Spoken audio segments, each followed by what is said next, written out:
dengan bocoran cerita yang saya angkat dari novel. Dan jangan lupa subscribe dulu bagi kalian yang suka. Dan sekarang saya mau menceritakan bocorannya kembali. Dan jangan lupa untuk subscribe, klik loncengnya, dan jangan lupa like.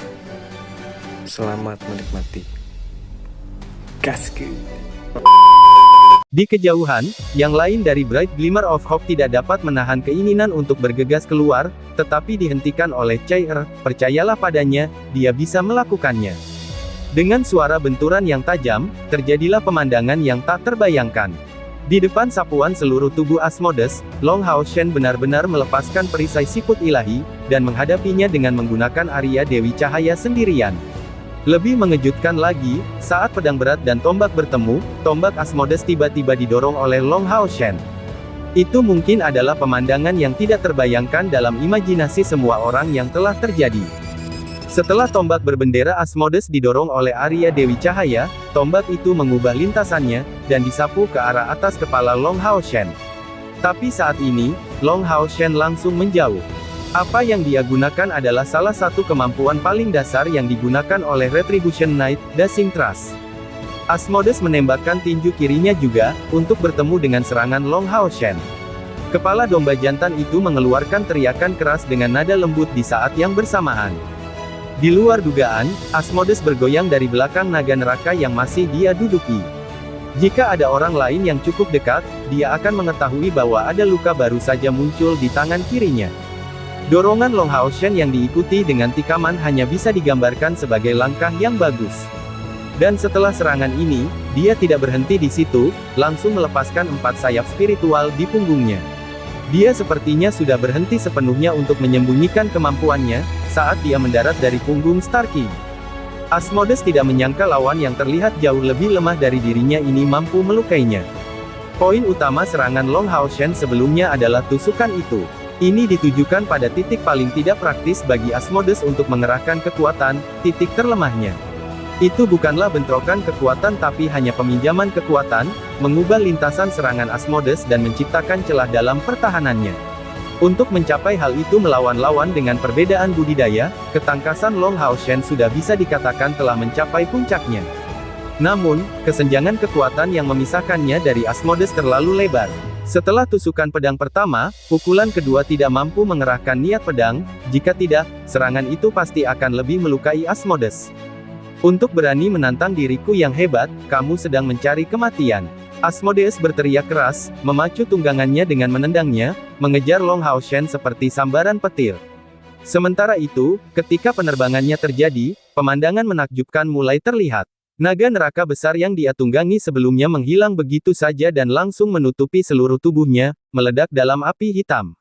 Segala sesuatu yang mengelilingi tubuhnya selain esensi kegelapan telah diusir. Dewa Iblis penunggang naga Asmodeus sangat marah, tapi pasti tidak akan meremehkan musuh. Fakta bahwa Long Hao Shen bisa melukainya sudah membangkitkan kewaspadaannya. Dia secara alami bisa mengatakan bahwa Arya Dewi Cahaya di tangan Long Hao Shen bukanlah senjata biasa. Memenuhi pedang berat tingkat epik dengan tubuhnya bukanlah pilihan yang bijaksana. Armor transformasi naga neraka ini sangat mirip dengan fusi Hao Yue dan Long Hao Shen, hanya saja keduanya mencapai tingkatan yang sangat berbeda. Yang lebih menakutkan lagi, dalam serangan tombaknya, tengkorak hitam yang tak terhitung jumlahnya keluar dari bendera, menutupi area yang lebih luas. Dari kelihatannya, Long Hao Shen sepertinya akan segera ditelan. Mengirimkan cahaya terang, Long Hao Shen tidak terus mundur dari pengejaran itu. Masih memegang Arya Dewi Cahaya di kedua tangannya, sekelilingnya langsung dipenuhi dengan seberkas cahaya keemasan, memberikan perasaan bahwa dia bukan hanya satu orang lagi, tapi murni sebuah pedang. Niat pedang yang ganas muncul seketika, saat mata Long Hao Shen meledak dengan cahaya keemasan yang menyilaukan. Tubuhnya berayun dengan lembut, tampak seperti melarikan diri ke dalam tombak yang bersinar. Serangkaian suara bentrok yang berulang-ulang terdengar jelas, saat cahaya keemasan seolah tertelan oleh pancaran cahaya hitam yang sangat besar. Bentrokan itu terlihat sangat dahsyat, namun pancaran cahaya hitam tidak mampu mendekatinya lebih jauh. Arya Dewi Cahaya digunakan dalam skala kecil. Ujung tajamnya terus berubah arah, dan setiap serangan darinya memanfaatkan metode meminjam kekuatan musuh, alih-alih menemui Dewa Iblis penunggang naga dengan kekuatan. Tombak berbendera di tangan Asmodes terus-menerus didorong menjauh, sementara tengkorak hitam ini secara tak terduga dibersihkan oleh api emas yang dilepaskan dari tubuh Long Hao Shen. Mata Asmodes dipenuhi dengan keterkejutan. Ia sama sekali tidak menyangka lawan yang mirip semut ini akan menunjukkan teknik hebat seperti itu. Bahkan dengan kekuatannya, menghadapi Long Hao Shen membuatnya merasa agak tidak mampu mengerahkan kekuatannya. Setiap serangan pedang Long Hao Shen ditujukan pada titik terlemahnya, dan tentu saja, tombak berbendera yang terus-menerus dibelokkan tidak mampu mengumpulkan sedikit pun kekuatan ofensifnya. Kejadian satu atau dua kali bisa disebut kebetulan, tapi bila tidak satu pun serangannya di area luas berhasil mendarat di Long Hao Shen, bagaimana ini bisa disebut kebetulan? Seolah-olah Long Hao Shen memiliki mata lain, mampu langsung melihat titik lemahnya. Sebenarnya, bahkan rekan-rekan Long Hao Shen tidak menyadari bahwa keahlian terbesar Long Hao Shen bukanlah menyerang melainkan bertahan. Meskipun dia mempraktikkan jalur retribusi dan penjaga sebagai ksatria, jangan pernah melupakan pilihan yang dia buat pada saat ayahnya memintanya. Selama 2 tahun ini, Long Hao Shen tidak benar-benar melatih kemampuan Retribution Knight, namun memilih untuk fokus sepenuhnya pada spesialisasi Guardian Knight. Meskipun dia sedang menghadapi musuh dengan pedang saat ini, dalam praktiknya dia murni bertahan. Tahun itu, saat masih di kota Odin, ketika Long Hao Shen dilatih oleh ayahnya, pelajaran pertamanya membuatnya berhadapan dengan semut burung hantu yang sangat menakutkan. Setiap hari yang dihabiskan untuk menghadapi mereka yang tak terhitung jumlahnya di dalam gua hanya mampu mengandalkan pedang bambu di tangannya, karena tidak mampu memblokir serangan semut burung hantu akan membuatnya menderita rasa sakit yang tak tertandingi. Long Hao Shen sudah mulai melatih teknik pertahanannya sejak saat itu. Sebelum Long Xingyu berangkat, ketangkasannya telah mencapai beberapa pencapaian. Tanpa menggunakan energi spiritual, bahkan Long Xingyu tidak mampu menembus pertahanan Long Hao Shen. Bisakah teknik bertahan ini dikategorikan sebagai skill Retribution Knight atau Guardian Knight? Dalam hati Long Hao Shen, itu disimpulkan menjadi keterampilan Guardian Knight. Bertahun-tahun ini, melalui peningkatan kekuatan, seni bela diri, dan pemahaman yang mendalam secara terus-menerus, ditambah pelatihan panjang di Menara Keabadian, Long Hao Shen telah memperoleh pencapaian bela diri yang luar biasa. Bahkan pada level kultivasinya saat ini, menang melawan Dewa Iblis Penunggang Naga Asmodes bukanlah hal yang mustahil. Jika mereka hanya berkompetisi dalam keterampilan bela diri, Asmodes tidak akan mudah untuk menang. Dengan pelajaran mereka sebelumnya, Asmodes tidak berani melakukan pelanggaran apapun. Serangan Long Hao Shen memberinya perasaan bahwa jika dia mengungkapkan celah, pedang dan tubuhnya bergabung menjadi satu akan segera memanfaatkannya. Tentu saja, Asmodes memiliki banyak cara untuk menahan keterampilan bela diri Long Hao Shen, tetapi sebagai dewa iblis yang berspesialisasi dalam kekuatan bertarung sendirian, bagaimana mungkin dia tidak senang bertemu dengan lawan seperti Long Hao Shen? Untuk sesaat, dia bahkan tidak mau menggunakan kemampuannya yang lebih kuat untuk memusnahkannya lebih cepat, menjadikannya sebuah kontes seni bela diri belaka. Long Hao Shen menggunakan semua yang dia miliki untuk membatasi Asmodes, dan itu adalah bagian terpenting dari rencana mereka. Selama dia bisa menahan Dewa Iblis Penunggang Naga, rekan-rekannya akan dengan lancar memenuhi sisa rencananya. Tentu saja, Long Hao Shen juga tidak berusaha sekuat tenaga. Dia memiliki kartu truf lainnya. Asmodes menduduki peringkat Dewa Iblis ke-32, jadi jika dia menggunakan kemampuan yang sangat kuat, Long Hao Shen secara alami harus menjaga kekuatan untuk merespons. Saat ini, sejak dia memperlihatkan keempat sayapnya, dia tidak memiliki niat untuk menyembunyikan identitasnya. Kaisar Dewa Iblis sedang mendekati jalur Gunung Eksorsis berdasarkan prediksi Fasago. Dia bahkan berencana meminjam mulut Asmodes untuk mengkomunikasikan gerakannya kepada Kaisar Dewa Iblis pada saat dia tiba, untuk menyelamatkan jalur gunung pengusir iblis dari bahaya. Itu adalah bagian dari rencana mereka.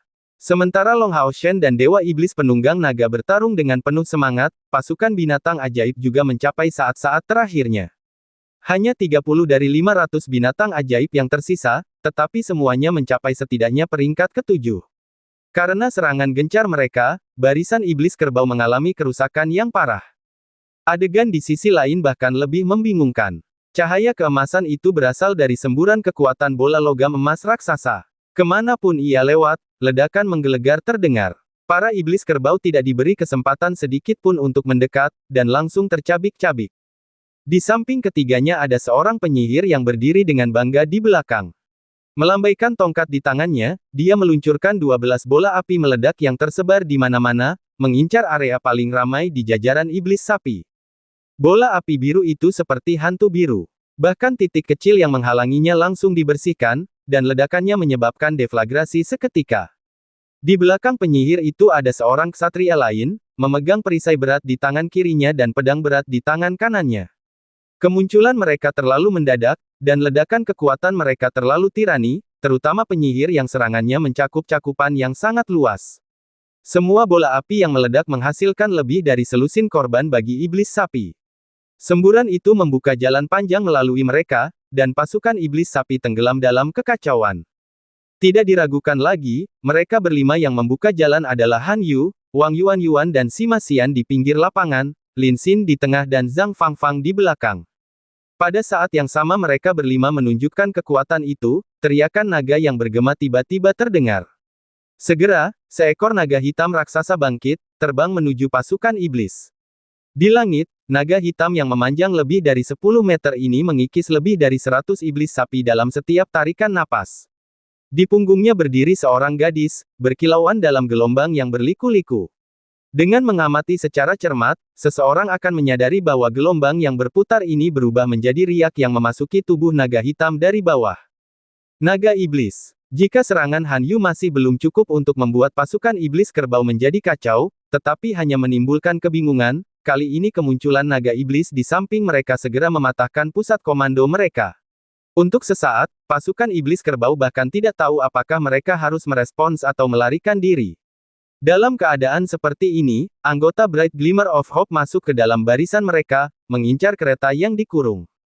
Jelas sekali, pasukan iblis bukannya tidak memiliki kecerdasan. Beberapa iblis yang sangat besar sedang menjaga kandang. Salah satu dari mereka langsung berteriak marah, meraih jeruji besi, dan naik ke kandang. Melihat bahwa musuh mengincar kedua tahanan tersebut, dan terlebih lagi adalah manusia yang sangat kuat, mereka telah membuat persiapan untuk mengeksekusi para tahanan sebelum mereka dibawa kembali. Cahaya abu-abu pekat bersinar, menjalar melalui bahu kiri ke sisi kanan pinggang iblis sapi. Dalam sebuah serangan, jenazah terbelah dua dan langsung terjatuh dari kandang. Sesosok manis muncul di atas sangkar, mengenakan rok panjang berwarna hitam, dan membawa sabit hitam. Niat membunuh yang kuat tersebar dengan pesat. Dengan sapuan sabit besar, iblis sapi yang menjaga kandang terbunuh seluruhnya dalam hitungan detik. Iblis sapi ini secara keseluruhan cukup kuat, tetapi tidak dibentuk oleh kelompok besar yang luar biasa. Di luar Asmodes Dewa Iblis Penunggang Naga, iblis sapi terkuat paling banyak hanya berada di langkah ke-6 atau ke-7. Bisakah iblis sapi seperti itu memberikan masalah pada Chair? Dalam rencana Long Hao Shen, menarik Asmodes adalah yang utama, dan kemudian rekan-rekannya akan melancarkan serangan. Lagi pula, dengan mengandalkan Chair saja, meski mendekati kandang bukanlah masalah, membawa kedua pria itu pergi di tengah pasukan 10.000 orang ini akan sulit. Setelah Yang Wenzhao dan Duan Yi ditangkap selama berhari-hari, keadaan tubuh mereka dapat dibayangkan dengan jelas mereka bahkan hampir tidak mampu untuk berdiri. Prioritas utama mereka adalah memastikan keselamatan keduanya. Misi Chair adalah memastikan bahwa Duan Yi dan Yang Wenzhao tidak akan menderita kerugian apapun sebelum yang lain tiba. Mengambil keuntungan dari iblis sapi di sekitarnya yang belum menjangkau, sabit Dewa Kematian diayunkan, memotong sangkar seperti tahu dan mengubahnya menjadi pecahan tanpa melukai Yang Wenzhao dan Duan Yi sedikit pun. Keduanya sempat terjebak dalam kondisi tak sadarkan diri sejak lama. Karena kehilangan penyangga sangkar, mereka terjatuh lemas di atas kereta. Chair bergegas maju, menaruh obat yang sebelumnya telah diserahkan Lin Xin kepadanya.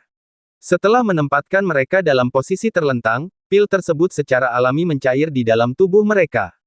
Kemunculan naga iblis menyebabkan guncangan besar pada pasukan iblis kerbau, sampai-sampai tidak banyak iblis kerbau yang memperhatikan serangan Chair ketika dia datang untuk menyelamatkan Yang Wenzhao dan Duan Yi. Tanpa diragukan lagi, naga iblis itu adalah transformasi Magdul. Meskipun Chen Ying'er baru saja menggunakan kekuatan penuh dari gerbang pemanggilan makhluk dengan tungku spiritual lipat waktu, itu dengan dukungan dari jubah suci spiritualnya, jadi dia masih mempertahankan kekuatan bertarungnya. Transformasi Magdul sekarang tidak hanya terbatas pada penampilan seperti sebelumnya di bawah dukungan energi spiritual jubah suci spiritual, dia tidak hanya tidak perlu melahap kristal ajaib, tetapi bahkan bisa menampilkan kekuatan binatang ajaib dari langkah ke-9 untuk waktu yang terbatas. Menembus langit, dia dengan cepat bergabung dengan lokasi Chai-Er. Meraih salah satu dari mereka di masing-masing tangan, Chai-Er melonjak, dan menempatkan Yang Wenzhao dan Duan Yi di punggung Megdul, lalu naga iblis penentang dengan cepat mengepakkan sayapnya, mengeluarkan napas lain setelah berbalik, membantu kelompok Han Yu menyapu bersih barisan musuh. Kelompok 5 Han Yu sekarang memanfaatkan kesempatan untuk berkumpul berkat sayap spiritual mereka. Iblis bukanlah ras dengan kemampuan terbang. Ditambah lagi keterkejutan yang disebabkan oleh naga iblis penentang, tindakan mereka berjalan sangat lancar, dengan cepat berkumpul di langit. Aktivitas ini tentu saja menarik perhatian Asmodes. Dari ledakan kekuatan mereka berlima, hingga tindakan penyelamatan Chai-Er dan pelarian naga iblis, hanya sekitar 1 menit telah berlalu. Asmodes awalnya berjuang sepuasnya dan bahkan merasa sedikit tidak mau mencurahkan lebih banyak energi spiritualnya. Itu karena dia tidak terburu-buru sedikit pun untuk membunuh Long Hao Shen. Dia menyadari manfaat yang dia peroleh dalam bentrokan murni teknik bela diri melawan Long Hao Shen.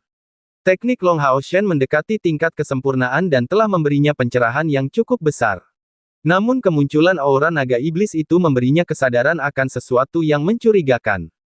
Terpikat dari tujuan mereka, saya telah tertipu. Asmodes segera menentukan hasil yang benar. Dia tidak bisa terus terjerat dengan Long Hao Shen lagi, dan dengan raungan kemarahan, tombak berbendera itu tiba-tiba menyebabkan udara mandek dan segera meledak dengan api hitam, berubah menjadi pilar api besar yang diameternya melebihi 5 meter dan membombardir Long Hao Shen. Karena efek dari tungku sein spiritual, dia harus membunuh Long Hao Shen terlebih dahulu untuk dapat menangani masalah lainnya. Api hitam yang menakutkan menimbulkan rasa lengket. Saat itu, Long Hao Shen merasa seperti memasuki dunia kegelapan, sama sekali tanpa cahaya. Perasaan tercekik itu dekat dengan rasa sakit yang dirasakan pada saat penindasan Dewa Iblis Kematian Saminaga. Ini adalah serangan yang tampaknya telah dipersiapkan sejak lama oleh Asmodes, terutama dipersiapkan untuk melawan teknik Long Hao Shen. Seni bela dirimu brilian, tapi apa yang bisa dilakukannya di hadapan penindasan energi spiritual absolut? Itu adalah metode menggunakan kekuatan yang luar biasa. Setelah melancarkan serangan ini, Asmodes segera pergi dengan tergesa-gesa, terbang kembali menuju pasukannya. Kemunculan naga iblis penentang sangat mengejutkannya. Itu adalah ras Kaisar Dewa Iblis. Mungkinkah ada naga iblis yang mengkhianati Yang Mulia Kaisar Dewa Iblis? Dia harus memperjelas hal ini. Tapi karena dia percaya bahwa Long Hao Shen terluka parah oleh pukulannya yang sudah lama dipersiapkan, dan tidak mampu mempertahankan efek tungku sein spiritual, suara jelas Long Hao Shen keluar dari belakang. Kemana kamu berencana pergi? Lawanmu adalah aku. Kemampuan daya tarik tungku sein spiritual tidak hilang, dan Asmodes merasakan gelombang besar niat membunuh. Hampir segera berbalik lagi, dia terkejut mengetahui bahwa 2 api hitam besar masih menyebar jauh, tapi Long Hao Shen masih berdiri di tempat yang sama, hanya pedang di tangannya yang berubah. Dengan segelnya terbuka, Arya Dewi Cahaya awalnya bersinar dalam cahaya oranye tingkat epik, tapi pada saat itu, secara menakjubkan berubah menjadi cahaya keemasan warna-warni. Alat-alat ilahi belum tentu bersinar dalam 7 warna, tetapi sesuatu yang bersinar dalam 7 warna pasti merupakan alat ilahi. Siput matahari dan bulan sudah menjadi bukti pasti akan hal ini. Long Hao Shen masih memegang pedang berat itu di kedua tangannya, menatap Asmodes dengan penuh semangat. Dari keadaan api hitamnya, dia memutuskan bahwa serangan lawan ini telah membelahnya dari dalam, tanpa kerusakan nyata yang terjadi pada Long Hao Shen. Cahaya keemasan warna-warni itu segera menarik garis pandang Dewa Iblis Penunggang Naga. Seperti yang kita harapkan dari ahli Dewa Iblis dalam pertempuran, saat ini Asmodes mengesampingkan semua masalah lainnya dan mulai fokus sendirian pada Long Hao Shen. Dalam bentrokan sebelumnya melawan Long Hao Shen, Asmodes sangat mengagumi niat pedang dan teknik pedangnya yang sangat ganas dan mendalam. Sekarang senjata di tangan Long Hao Shen tiba-tiba berubah menjadi alat ilahi, Asmodes tidak punya pilihan lain selain memandangnya dengan serius. Seorang ksatria manusia yang mampu menunjukkan teknik pedang dan niat pedang yang mendekati kesempurnaan benar-benar dapat mengancam Asmodes. Asmodes tidak menyesal tidak berusaha sekuat tenaga melawan Long Hao Shen sebelumnya, karena pertempuran ini memberinya banyak pencerahan. Dia sepenuhnya yakin bahwa melalui pertempuran ini, seni bela dirinya tidak diragukan lagi mengalami kemajuan yang baik.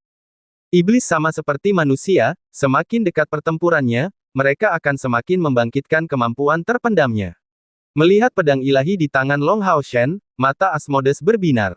Sangat baik, kamu memang memenuhi syarat untuk menjadi lawan saya. Jika aku membunuhmu hari ini, aku akan menguburmu secara pribadi sebagai tanda penghormatan. Asmodes dengan dingin menyatakan ini sambil mengacungkan tombak berbendera di tangannya. Yang berbicara adalah kepala manusia.